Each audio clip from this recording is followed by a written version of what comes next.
Hello class. Welcome back बच्चों। तो मेरे बच्चों स्टार्ट कर रहे हैं नया लेक्चर। बाबू 3 लेक्चर के बाद ही हम रिटायरमेंट के बड़े क्वेश्चन भी शुरू कर चुके हैं। एडमिशन में यहाँ तक पहुँचने के लिए शायद 10 लेक्चर लग जाते हैं। बाबू अभी तक हमने जितने छोटे कंसेप्ट डिस्कस करे एक बार मैं याद करा देता हूँ। बाबू सबसे पहले रिटायरमेंट में हमने ना न्यू पीएसआर और गेनिंग रेशो की बात की है। ठीक है ना। न्यू पीएसआर के दो ही केस हैं। ठीक है ना। एक में तो कुछ नहीं आता, एक पार्टनर रिटायर हो गया। ऐसे केसेस में जो न्यू रेशो आती है वही गेनिंग रेशो हो जाती है। एक दूसरा केस है जहाँ पर बेटा बचे हुए पार्टनर ओल्ड पार्टनर का भी शेयर एक स्पेसिफाइड रेशो में रख लेते हैं।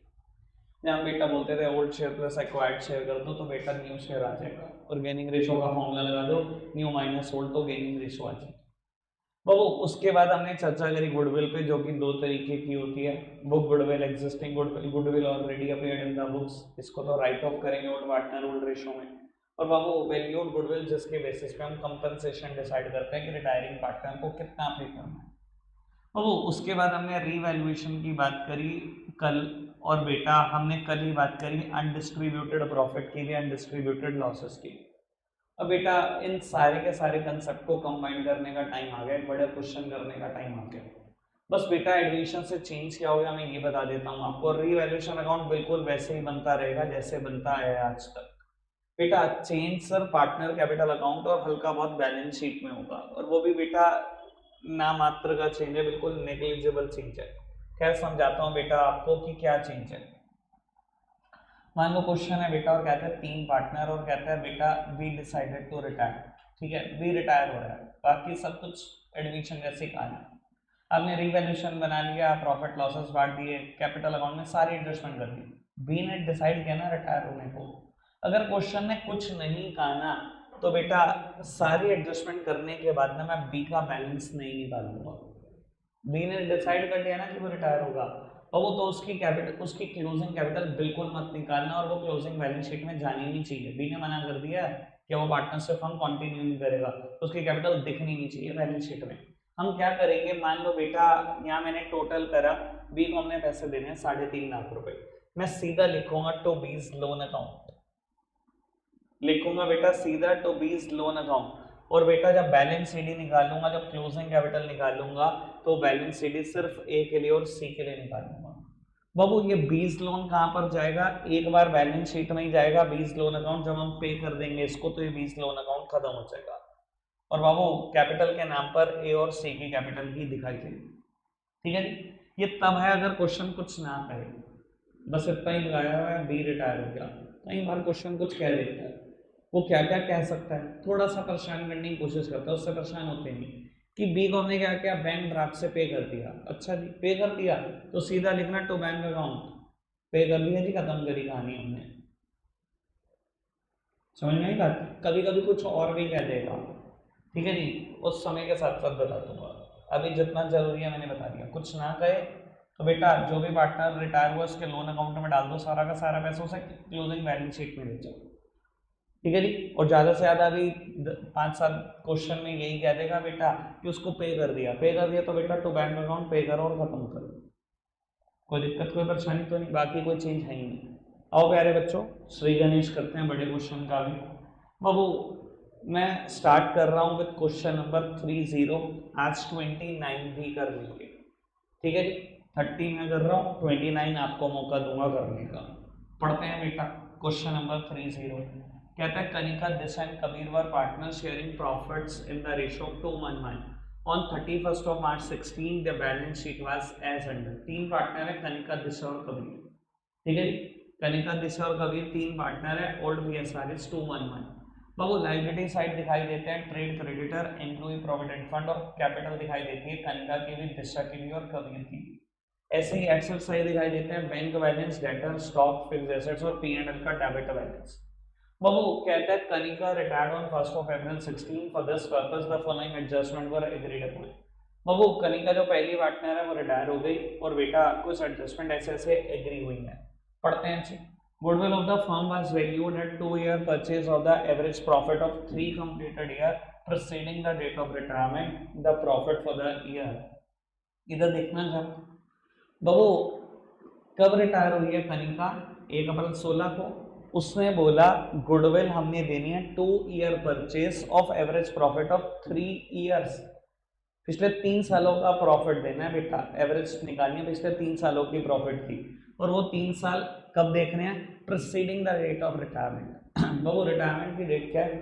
1 अप्रैल 16, इससे पिछला साल कब खत्म हुआ होगा? 31 मार्च 16, एक दिन पहले ही तो खत्म हुआ होगा। मुझे 3 सालों के प्रॉफिट चाहिए, यानी कि 15-16, 14-15, 13-14। इधर देखना 13-14 का लिखा हुआ है, 14-15 का लिखा हुआ है, समझदार हो तो 15-16 का इस बैलेंस शीट में लॉस लिखा हुआ है। 31 मार्च 16 की बैलेंस शीट है, ये लॉस ही तो आया है 15-16 में। ठीक है, तीनों सालों के प्रॉफिट है, एवरेज निकाल लेंगे, 2 ईयर से मल्टीप्लाई कर लेंगे, नंबर ऑफ ईयर परचेज 2 है ना, निकल जाएगी गुडविल। फिक्स एसेट्स को इंक्रीज करना है 3 लाख तक, शायद 240 है। ठीक है जी, स्टॉक को वैल्यू करना है 120% पे, मतलब स्टॉक को 20% से बढ़ाना है, बढ़ा देंगे स्टॉक को 20% से, मतलब 20,000 रुपए से। कहता था amount payable to Kanika was transfer to our loan account, खुद ही बोल दिया, कहता कनिका को जो पैसे देना उसके लोन अकाउंट में डाल देना, नहीं भी कहता मैं तब भी यही करता। रिवैल्यूएशन अकाउंट बना दो, कैपिटल अकाउंट बना दो, बैलेंस शीट बना दो। सर क्वेश्चन में कुछ भी नहीं है, अगर आप देख पा रहे हो कुछ भी तो नहीं है, ऐसा कुछ नई बात ही नहीं। तो बाबू स्पीड पर करेंगे, फटाफट से खत्म करेंगे, 5 ही मिनट लगाऊंगा मैं इस क्वेश्चन को करने में। बेटा रिवैल्यूएशन अकाउंट बनाना है, पार्टनर्स कैपिटल अकाउंट बनाना है, पार्टनर्स कैपिटल अकाउंट, 3 पार्टनर है बेटा,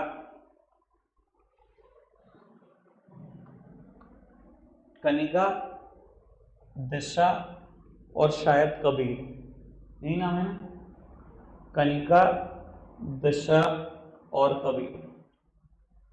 लो जी बाबू, सबसे पहले बैलेंसेस को ब्रॉट डाउन करो, बाय बैलेंसेस ब्रॉट डाउन। एक बच्चा यार बुक निकाल दो, मुझे बैलेंसेस बता दो। 2,01,80,000, 2,01,80,000 है ना, ठीक है जी बाबू। एसेट साइड में P&L का बैलेंस दिया हुआ है, ठीक है ना, कोई भी अनडिस्ट्रीब्यूटेड प्रॉफिट नहीं था, कोई भी अनडिस्ट्रीब्यूटेड प्रॉफिट नहीं था, लेकिन एक अनडिस्ट्रीब्यूटेड लॉस था, एसेट साइड लिखा हुआ है P&L, ठीक है जी। लॉस है, बाट खाएं, ओल्ड पार्टनर ओल्ड रेशियो 2:1 में। बाबू मैंने इस लॉस को बाट खाया टू P&L अकाउंट, किस रेशियो में? 2:1। 10,000 का लॉस इसके हिस्से का, 5,000 का लॉस इसके हिस्से का, 5,000 का लॉस इसके हिस्से का, कोई दिक्कत तो नहीं। सीधा एडजस्टमेंट पर आ जाए बाबू। एडजस्टमेंट कहा था कि गुडविल 3 सालों के एवरेज प्रॉफिट के बेसिस पे निकालनी है और नंबर ऑफ ईयर परचेज 2 है। बाबू पहले साल का प्रॉफिट कितना दिया हुआ है? 1 लाख। दूसरे साल का प्रॉफिट दिया हुआ है 31, और बाबू तीसरा लॉस मुझे दिखाई दे रहा है P&L अकाउंट में, ये लॉस था 20,000 रुपए का। बाबू पिछले 3 सालों के प्रॉफिट ऐसे ऐसे हैं, 1 लाख, 1,30,000 और 20,000 का लॉस। मैंने अगर एवरेज निकाली तो बेटा ये प्रॉफिट कितना निकल कर आया? 70,000 रुपए निकल कर आया, ठीक है। नंबर ऑफ ईयर परचेस कितने दिए हुए हैं बेटा मेरे को?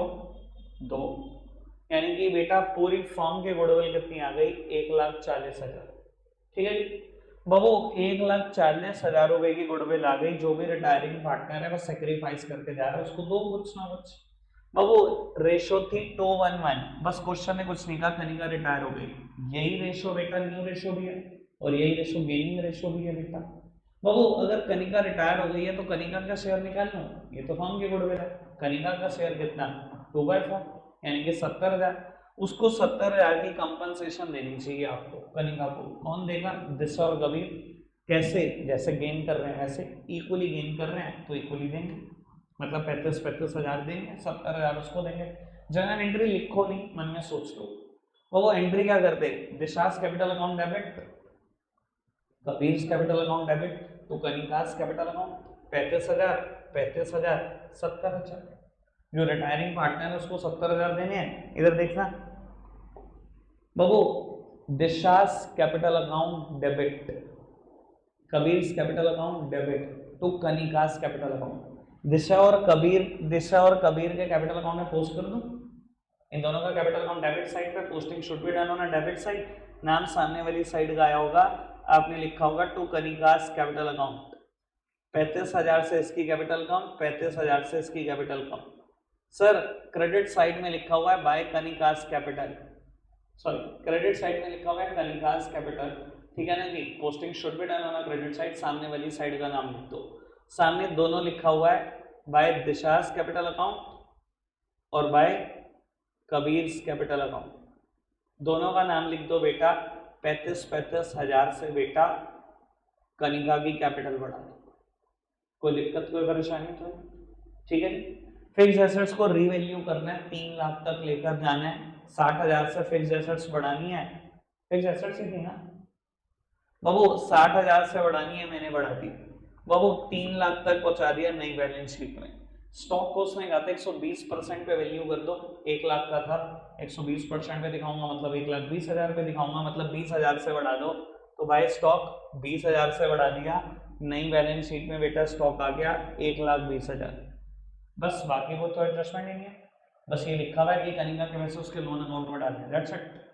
बाबू रीवैल्यूएशन में प्रॉफिट हुआ 80,000 रुपए का, दिखाई दे रहा है आपको बाबू, ये 80,000 का प्रॉफिट किस में बढ़ेगा, ओल्ड पार्टनर्स ओल्ड रेशो 2:1, 40-20-20, एक अकाउंट से दूसरे अकाउंट में जाने की शर्तें हैं, साइड बदल दो, नाम अकाउंट का आएगा बाय रीवैल्यूएशन अकाउंट 40,000 20,000 20,000, कोई दिक्कत तो नहीं बाबू। सबसे पहले बैलेंस सीडी निकालना मत, सबसे पहले कनिका का वैसेस के लोन अकाउंट में डाल दो, सबसे पहला काम तो कनिकास लोन अकाउंट बाबू, कनिकास लोन अकाउंट, कनिका का सारा वैसेस के लोन अकाउंट में डाल दो।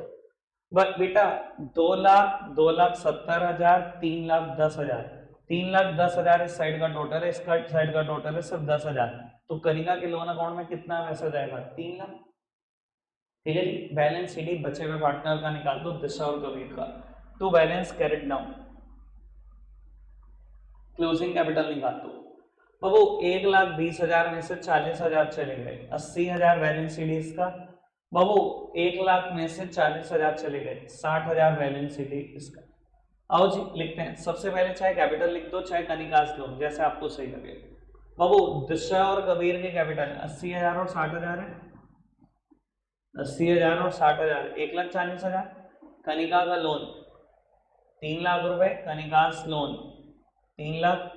अब बाबू वो एसेट्स वो लाइबिलिटी भी लिख देना जिसके ऊपर कोई एडजस्टमेंट नहीं करी है, लाइबिलिटी में 2 एडजस्टमेंट होंगी जो आपने नहीं करी है, क्रेडिटर है एम्प्लॉय प्रोविडेंट फंड, उनका टोटल 1 लाख रुपए है, एक 43 की एक 57 की है, नहीं 53 और 47 है। ट्रेड क्रेडिटर और एम्प्लॉय प्रोविडेंट फंड दोनों का टोटल 1 लाख रुपए, 1 लाख है, इधर देखना बाबू। मेरी बैलेंस शीट में ना अगर आप देख पा रहे हो 4,40,000 रुपए के आइटम है, अगर मैं ट्रेड क्रेडिटर और एम्प्लॉय प्रोविडेंट फंड लिख दूं 1 लाख रुपए से 5,40, आप नई बैलेंस शीट का टोटल देख लो 5,40 ही है, ठीक है ना जी। यानी कि वो एसेट्स और वो लाइबिलिटी अगर मैं लिख दूं जिनके ऊपर मैंने कोई एडजस्टमेंट नहीं करी तो मेरी बैलेंस शीट में टैली, खत्म हो गया क्वेश्चन। आप समझ सकते हो क्या लेवल होगा एडमिशन करने के बाद इन क्वेश्चन का, ठीक है जी। अगर आपने सारे बड़े क्वेश्चन करके देखे हुए हैं ना सर, आप कुछ समझोगे नहीं इसको, और मैं तभी बोल रहा था एडमिशन कर लो ढंग से बेटा, किताब खत्म है, तो इसलिए तो बोलता था, आपको लगता था यार ठीक है यार कुछ भी बोल रहे हैं, ठीक है जी। आगे बढ़े वो क्वेश्चन नंबर 29 करना आपने ही है, मैं बस रीड करा देता हूँ आपको। अल्फा बीटा गामा 3 पार्टनर है, 532 में बैलेंस शीट गिवन है, तीनों की कैपिटल गिवन है, जनरल रिजर्व गिवन है, बाकी कोई अनडिस्ट्रीब्यूटेड प्रॉफिट नहीं, कोई लॉस नहीं, कोई गुडविल राइट ऑफ नहीं, कुछ नहीं। आगे बढ़ो जी बाबू, कहते हैं Beta takes goodwill from Alpha for 30,000 and from Gamma for 40,000 for forgoing his share of profit. बाबू इधर देखना मेरी तरफ, कहता है टर्म्स ऑफ रिटायरमेंट ऐसे ऐसे हैं, कहीं ना कहीं कहा भी होगा, ये देखो यहाँ पर कहा हुआ है कि बीटा डिसाइडेड टू रिटायर। बाबू कहता है बीटा ने ना गुडविल के पैसे लिए हैं अल्फा से 30,000 और गामा से 40,000, क्योंकि वो अपना शेयर कहीं ना कहीं बीटा छोड़कर जा रहा है बीटा, ठीक है। बाबू एंट्री क्या की होगी, समझदार हो, अगर अल्फा से पैसे लिए 30,000 गामा से 40,000, Alpha's capital account debit Gamma's capital account debit, तो बीटास कैपिटल अकाउंट 30,000 40,000 70,000, ये एंट्री होगी गुडविल की, सीधा सीधा अमाउंट भी निकाल के दे दी, और भी क्या ही करेगा तुम्हारे लिए, मुझे लगता है और लप्पू कर दो क्वेश्चन, कुछ ना छोड़ो बच्चे के लिए। वो कहता है स्टॉक को 20% से बढ़ाना है, बिल्डिंग को 50,000 से बढ़ाना है, बढ़ा देंगे भैया। कहते हैं इन्वेस्टमेंट को बेच दिया 2,70,000 का, बड़े काम की बात है। इन्वेस्टमेंट को बेच दिया है 2,70,000 रुपए का। अच्छा जी बाबू एक बार देखे ना इन्वेस्टमेंट, सर बैलेंस शीट में दी हुई है 2.5 लाख रुपए की, 270 का बेच दिया, पहले रिवैल्यू करना 20,000 से, इन्वेस्टमेंट को 20,000 से रिवैल्यू करा, फिर बेच दिया, बेच दिया तो सीधा बैंक में पैसे जोड़ देना 2,70,000 और नई बैलेंस शीट से इन्वेस्टमेंट गायब करते हैं, कोई दिक्कत तो नहीं। आगे बढ़ाओ जी। कहता है beta is paid by bank draft, beta को बैंक ड्राफ्ट से पे भी कर दिया, यानी कि बेटा बीटा लोन अकाउंट तो नहीं निकालोगे ना, सीधा लिखोगे तो बैंक अकाउंट, जितना भी पैसा जितना भी बैलेंस बीटा का आ रहा होगा सीधा लिखना तो बैंक अकाउंट पे कर दिया उसको, ठीक है जी। और मैं आपको बता देता हूँ इसी वजह से क्वेश्चन है इन्वेस्टमेंट बिकवाइया। बाबू एक बार बैंक में बैलेंस देखना कितना है, सिर्फ 1 लाख, बीटा का अभी पुराना बैलेंस है कितना है 2 लाख, कुछ ना कुछ जनरल रिजर्व में भी हिस्सा आया होगा, कुछ ना कुछ रिवैल्यूएशन में भी हिस्सा आया होगा, गुडविल के भी पैसे निकले हैं, तो बीटा का हिस्सा मोटा मोटा 3 से 4 लाख के बीच में आया होगा, वो 3 से 4 लाख के लिए पैसे भी तो चाहिए थे ना बिजनेस में, पड़ा कितना था 1 लाख, तभी क्वेश्चन है इन्वेस्टमेंट भेज दी 270, 1 लाख है और 270 है, 370 आया होगा, बीटा को पे कर दिया होगा। क्या कभी कभी ऐसा हो सकता है कि क्वेश्चन कहते बीटा को पे करो और आपने देखा कि बीटा का बैलेंस है 390, हो सकता है, मान लो बीटा का बैलेंस है 390 और आपके बैंक में टोटल पैसा कितना पड़ा 370, 270 इन्वेस्टमेंट बेचने से 1 लाख बैंक से, तो ऐसे केसेस में क्या करो बेटा पे करो, लिखो टू बैंक कितना 390 ही लिख दो बाबू, ऐसे केसेस में बैंक ओडी चढ़ जाएगा आपके ऊपर 20,000 का, मेरे बैंक में तो पैसे थे ही और मैंने पे कर दिया, कोई दिक्कत नहीं, बैंक ओवरड्राफ्ट के नाम की एक लाइबिलिटी दिखाओ 20,000 रुपए की, क्वेश्चन हो जाएगा पूरा, कोई दिक्कत कोई परेशानी तो नहीं, क्लैरिटी दे दी मैंने। आगे आएगा पता नहीं अभी कब आएगा, 4-5 दिन में लगेंगे अभी आने में, यहाँ तक पहुँचने में, मैंने बता दिया लेकिन ऐसा होगा फ्यूचर में, ठीक है जी। मुझे स्पीड पर ये क्वेश्चन करके दिखा दो, रखना इतना ही रहा हूँ आज के लिए, ठीक है। एक क्वेश्चन होमवर्क में होगा बाबू सिर्फ 31, ठीक है, एक क्वेश्चन यहाँ कर रहे हो 29 और एक होमवर्क होगा 31, रखते आज के लिए इतना ही है, बाय बाय।